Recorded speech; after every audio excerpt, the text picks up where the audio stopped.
Example, mtu akisikia ana ukimwi analia. Naangusha umiliki wako kwa mamlaka ya jina la Bwana na kukabili shetani na roho yako ya udini kwa mamlaka ya jina la Bwana. Naangusha hiyo mfumo wako na teketeza kwa jina la Yesu. Naangusha utawala wako wa udini kwa jina la Yesu. Na iharibu na iteketeza kwa moto ulao. Na teketeza hiyo roho ya udini. Ninaikabili hiyo roho ya udini kwa mamlaka ya jina la Yesu. Ninaiteketeza kwa moto ulao. Na ile jeshi ambalo shetani analitumia kupandikiza roho ya udini. Amekwisha kulipa gharama ya mauti, gharama ya dhambi. Mwanadamu ameshamwondolea, lakini mwanadamu bado anaenda mahali pabaya. Tukaona jinsi ambavyo tunahitaji kugeuka na kutazama kwenye moyo wa Yesu. Kuna alama tunaziona, tunauona uponyaji, tunaona msamaha wa dhambi, na tunaona uzima wa milele kwenye moyo wa Yesu. Amen. Na siku ya leo nikuletee ujumbe unaosema kuwavuta wenye dhambi kutoka shimo la moto. Kuwavuta wenye dhambi kutoka shimo la moto. Kuwavuta wenye dhambi kutoka shimo la moto. Kuna mambo manne nikakuletee kwa ujumbe huu. Yamkini ujitazame na wewe uko maeneo gani, na unastahili kutoka hapo ama kubaki hapo na kuelekea sehemu gani. Kama si mahali sahihi unapopaswa, ambapo haupaswi uwepo hapo. Kuwavuta wenye dhambi kutoka shimo la moto. Injili ya Luka sura ile ya 16 ni maneno tuliyoyazoea kuyafundisha na kuyahubiri, lakini leo nitaleta kwa namna ya tofauti kadiri Roho Mtakatifu atakavyoniongoza. Kuwavuta wenye dhambi kutoka shimo la moto. Injili ya Yesu kama alivyoiandika Luka mtakatifu sura ile ya 16 kuanza na ule mstari wa 19. Injili ya Yesu kama alivyoiandika Luka mtakatifu sura ile ya 16 kuanza na ule mstari wa 19. Kuna kastori kako hapa kanasema ya kwamba mpaka ule mstari wa 31. Biblia inasema, akasema palikuwa na mtu mmoja tajiri aliyevaa nguo za rangi ya zambarau na kitani safi na kula siku zote kwa anasa. Na maskini mmoja jina lake Lazaro wekwa mlangoni pake ana vidonda vingi, naye alikuwa akitamani kushibishwa kwa makombo yaliyoanguka katika meza ya yule tajiri. Hata mbwa wakaja wakamramba vidonda vyake. Ikawa yule maskini alikufa, akachukuliwa na malaika mpaka kifuani kwa Ibrahimu. Yule tajiri naye akafa, akazikwa. Basi kule kuzimu aliyeinua macho yake alipokuwa katika mateso, akamwona Ibrahimu kwa mbali na Lazaro kifuani mwake. Akalia akasema, Baba Ibrahimu, nihurumie, umtume Lazaro achovye ncha ya kidole chake majini, auburudishe ulimi wangu, kwa sababu ninateswa katika moto huu. Ibrahimu akasema, mwanangu, kumbuka ya kwamba wewe uliyapokea mambo mema yako katika maisha yako, na Lazaro ndivyo alipata mabaya, na sasa yeye yupo hapa anafarijiwa, na wewe unaumizwa. Na zaidi ya hayo, kati yetu sisi na ninyi umewekwa shimo kubwa. Mungu yabariki maneno yako. Haleluya. Ujumbe unasema kuwavuta wenye dhambi kutoka shimo la moto. Kutoka shimo la moto. Biblia imetueleza kwa habari ya watu wawili, na watu hao walikuwa wakiishi duniani kama sisi tunavyoishi leo hii. Walikuwa hai kama tulivyo hai leo hii, lakini ilifika wakati uhai ukate, na ndipo Biblia inafunua kila mtu alienda mahali ambapo alichagua. Kila mtu alielekea njia aliyoichagua akiwa hai. Na mbaya zaidi, Biblia imetuonyesha kwamba hakuna uchaguzi baada ya mwili huu wa nyama. Haupo uchaguzi kwamba ukisha kufa basi utachagua mahali pa kwenda. Hiyo nafasi haipo. Na katika neno la leo, kuwavuta wenye dhambi kutoka shimo la moto. Kwa nini ni shimo la moto?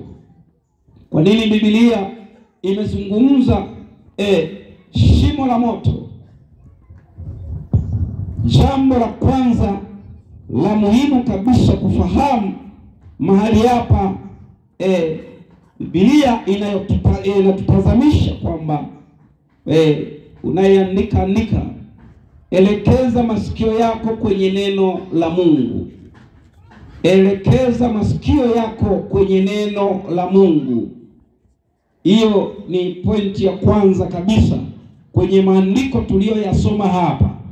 Leo hii mwanadamu aliye hai asipoelekeza masikio yake kwenye neno la Mungu, na akielekeza masikio yake kwenye neno la Mungu, ataelewa na atachagua kwa usahihi. Bila kuelekeza ukasikia neno la Mungu linasemaje, manake hata uchaguzi wa maisha yako ya baada ya mwili huu utakuwa ni mbaya, kwa sababu utachagua vibaya, utaamua vibaya, na katika maamuzi hayo yatakupelekea maisha ya umilele, maeneo uliyochagua wewe, maisha ya siku zote. Mwanadamu ameumbwa kwa mfano wa sura ya Mungu, na sifa mojawapo ya Mungu ni kuishi milele. Na kama Mungu anaishi milele, basi na mwanadamu aliyemuumba amemuumba kuwa na sifa ya kuishi milele, ya kuishi siku zote. Manake maisha ya mwanadamu ni ya milele. Ukishazaliwa ukawa mtu, ukajua jema na baya, tambua wewe ni wa milele. Wewe unaishi milele. Sasa katika kuishi milele, unaishi milele katika maeneo mawili. Lile mojawapo takalochagua ndilo takaloishi. Kuna eneo la umilele kwenye uzima wa Mungu, na kuna eneo la umilele kwenye jehanamu ya moto. Sasa uchaguzi wa mtu unampelekea kuchagua mahali ambapo anastahili aishi milele.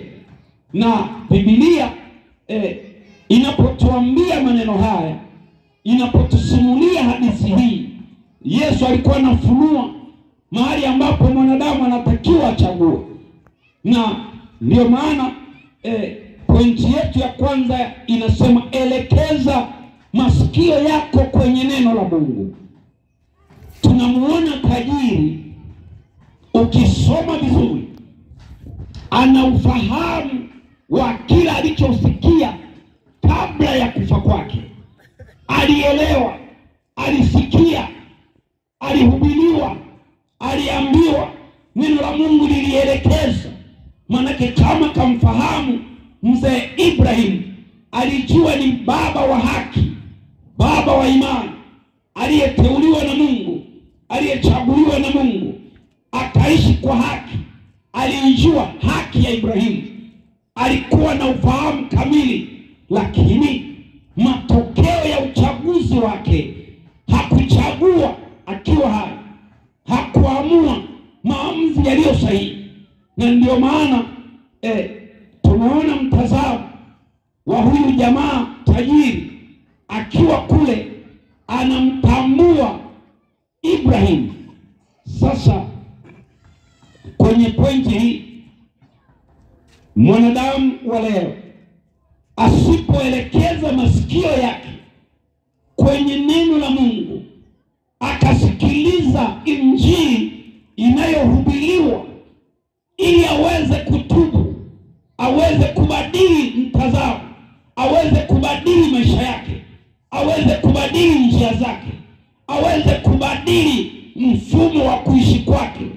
Manake uchaguzi ule aliochagua ndio utakaompeleka mahali alipochagua. Na ndio maana Biblia inafunua leo hii.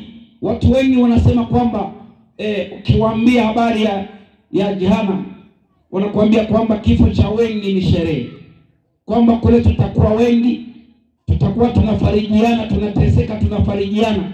Sikiliza, ni maneno ambayo unayazungumza, haujui mwelekeo unaoendea. Right, kama ungelijua usingesema maneno haya. Right, kama ungelijua usingejivunia uzima ulionao. Leo hii watu tunapojiona tuko salama, tunakula vizuri, tunavaa vizuri, maisha yetu yanaenda vizuri, hatukumbuki baada ya maisha haya tunaelekea wapi. Na ndivyo tunakufa. Uwe umeokoka, uwe hujaokoka, lakini uchaguzi wako ni upi? Masikio yako uliyaelekeza wapi ukiwa duniani? Ukiwa katika dunia hii, masikio yako uliyaelekeza wapi? Ulisikiliza nini? Wengi wanasikiliza muziki ya kidunia, wengi wanasikiliza ngoma za kidunia, wengi wanasikiliza siasa. Lakini cha muhimu nataka nikwambie, elekeza masikio yako kwenye neno la Mungu. Usielekeze masikio yako kwenye vitu vya kidunia, vitu ambavyo vinapita. Lakini neno la Mungu, Biblia inasema halitapita kamwe. Mbingu zitapita, nchi itapita, vitu vyote vitaharibika, lakini neno la Mungu lenyewe litasimama milele. Na ndio maana watu hawa wawili, tajiri na huyu maskini Lazaro, tajiri alielekeza masikio yake kwenye vitu vya ulimwengu huu. Biblia inatuambia alikuwa na mali nyingi, alikula alivyotaka, alitesa alivyo, yani chochote moyo wake ulichompeleka afanye, alifanya, kwa sababu alikuwa na uwezo nacho, kwa sababu alielewa kwamba nikifanya hivi nina pesa, haizuiliki. Lakini mwisho wa maisha yake ulikuwa ni wapi? Alielekea wapi? Wengi tumekataa kuelekeza masikio yetu kwenye neno la Mungu, ambalo ndani ya hilo neno uko uzima wa mtu. Nikiwa shule ya bodi, nilibebeshwa mimba. Wazazi wangu walinilipia gharama zote za shule kidato cha 3. Niliporudi nyumbani, wazazi wangu walinifukuza na kunilaani kwa sababu nimewadhalilisha. Pia wametupa gharama zao bure. Nilichokifanya, nilienda kulea mimba kwa rafiki yangu. Baada ya kujifungua, nikakabeba katoto kana wiki moja, nikaenda nikakatelekeza mlangoni kwa mama yangu. Mimi nikaondoka na barua nimewaandikia pale kwamba huyu mtoto nimchukue. Akawa ameondoka, na alipoondoka ndio ikawa kazi yake ya kwanza kwenda kujiuza. Nikamuuliza swali lingine, kwambia kati ya wanaume wote uliowahi kukutana naye, umewahi kukutana na mwanaume mmoja anaitwa Yesu? Nilipotamka bila akashtuka, kamgonga mgongoni, kaambia kunywa uagize nyingine, maana niliona nataka kushtuka. Unajua samaki unapotaka kuinasa unaibembeleza unaweka chama. Kambia kunywa. Haiendeki mdomoni, kashasikia habari za jina jingine. Hakupeleka mdomoni tena. Alishia tule fundo la kwanza la mwanzoni. Pale mimi nikaanza kuomba, nikamwambia Bwana Yesu, pepo zozote zilizoko humu kaeni kimya, nimewateka. Asiinuke hapa. Hafu nzuri zaidi nilikuwa sijalipa. Sasa angeleta za kuleta nisingelipa. Na hilo likamfunga. Ikabidi akaya nisikilize. Akasema, wewe naona wewe ni mchungaji. Nikamwambia habari ya uchungaji wewe achana nayo. Nimekuuliza umewahi kukutana na mwanaume anaitwa Yesu? Sasa mlokole mwenzangu ungelinikuta niko kwenye meza na mdada yuko uchi na bia imeweka pale pembeni. Hivi mtaani ungelienezaje? Inabidi tumuelewe Yesu. Mafarisayo walituhumu sana. Lakini Yesu hakujali. Kama Yesu mwenyewe alifutwa na mwanamke kwa nywele, leo hii tunaonekana mchungaji anafutwa. Baba, ndoa haipo. Cha kwanza ndoa haipo. Ukweli. Yaani ungeshtakiwa kama wewe mchungaji wa kawaida kwa mwangalizi. Baba, mwangalizi kwa macho yangu anafutwa kwa nywele. Lakini Yesu alikuwa anatafuta mtu. Baada hapo nikamwelezea habari za Yesu. Nikampeleka kwenye Injili ya Yohana. Habari ya Nikodemu siku wa manana na mwendea Yesu. Nikamwambia soma, akasoma. Nikamwelekeza vizuri, nikamfundisha vizuri. Mwisho nikamwambia Bwana Yesu amenituma, wewe ni mtumishi wake. Nahitaji nikuombee. Amen. Akasema niko tayari. Sasa tunaenda kuombeana wapi? Katikati ya walevi au tunatafuta mahali pengine? Nikamwambia dada, dhambi yaibishe hapa. Maana inaishia leo. Aibisha hapa. Nikamwambia piga magoti. Akapiga magoti katikati ya walevi. Sasa walevi wakaanza kuona pale vile tukio. Kuna vituko.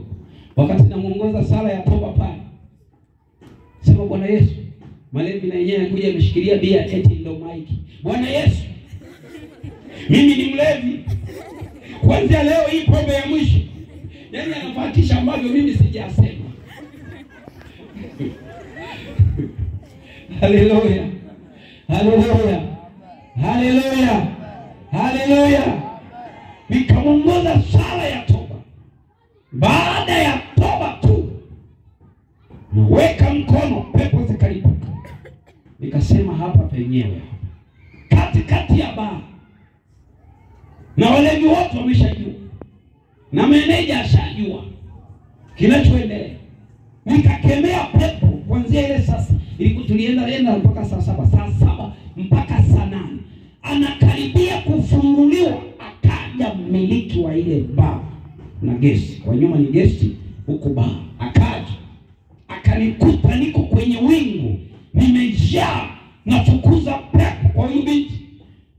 Akanitazama akasema, hivi vichungaji ni pumbavu hivi.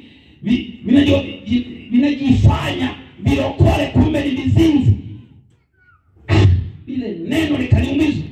Niko kwenye wingu. Nikainuka kidogo nikamtazama mzee, nikamwambia mzee, nina neno na wewe. Ngoja nimalize hii kazi.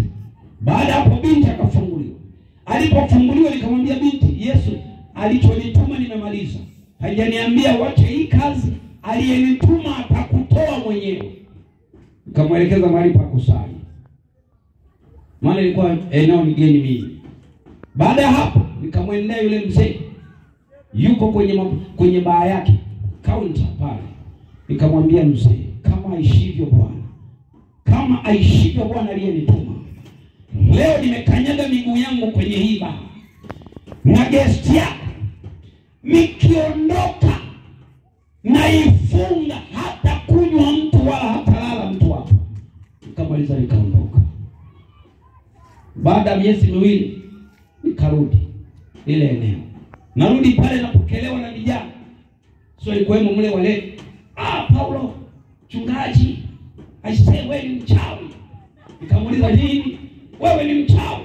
Ulifunga ile baa, watu wakienda kunywa mle wanapigwa na hawajui anayempiga ni nani. Wakienda kulala mle wanapigwa, hawalali. Yaani mpaka sasa hivi haikaliki. Alafu akaniambia, akanipa na habari njema. Yule dada uliyemwombea alichukuliwa na mchungaji, yuko kwa mchungaji. Anaendelea vizuri. Haleluya. Haleluya. Hapo ndipo tunaona kwamba tunatakiwa tuelekeze moyo kwa binadamu anayeteseka bila kuangalia mazingira.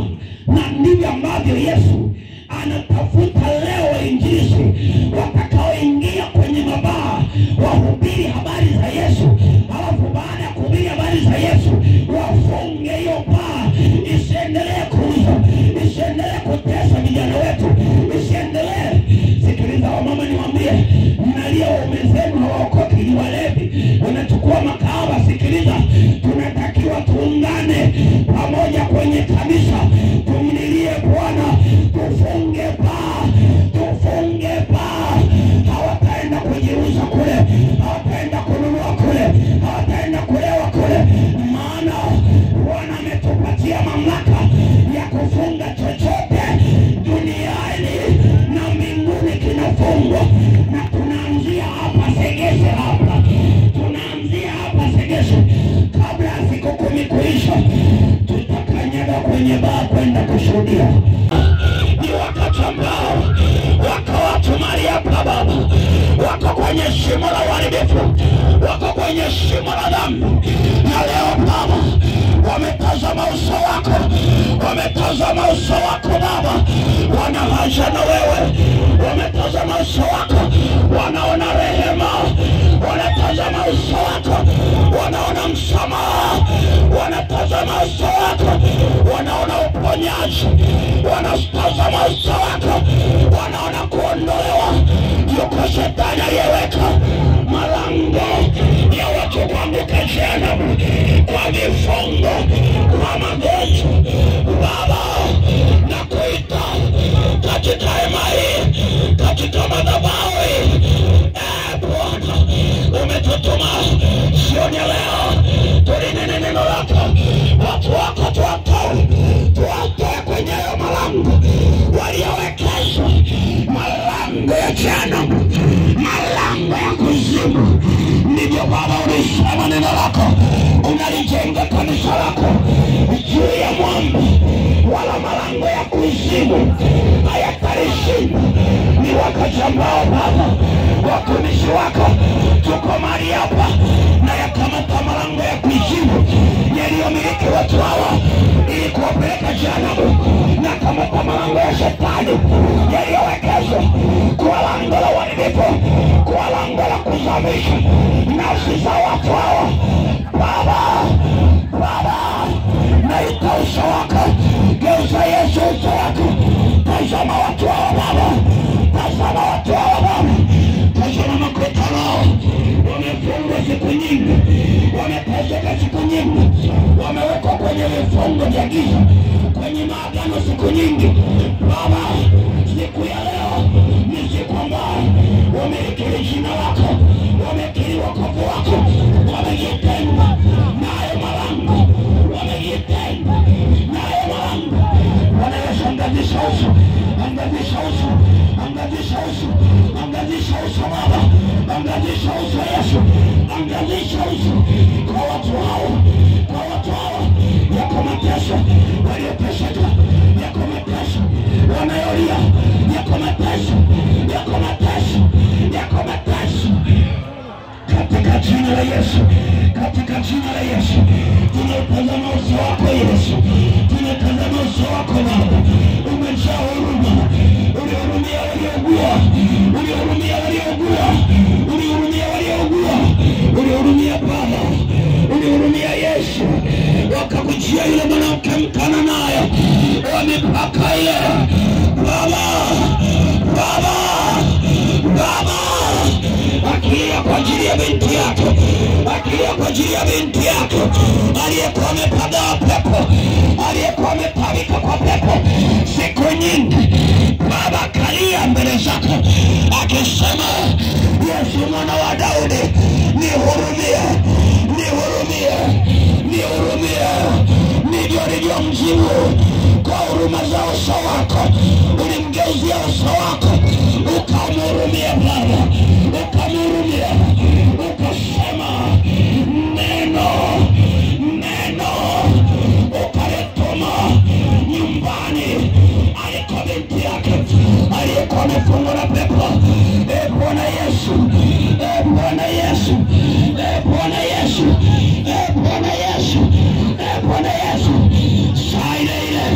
saa ile huruma zako ziliondoa pepo, ziliondoa pepo, ziliondoa pepo waliopagaa binti. Na leo Baba, na leo Bwana, uso wako wenye huruma, uso wako wenye huruma Baba, uso wako wenye huruma Baba, uso wako Yesu, uso wako Baba tunauhitaji mahali hapa. Wako waliofungwa, wako waliougua miaka mingi hawana uzima katika nyama ya mwili yao, katika mifupa yao.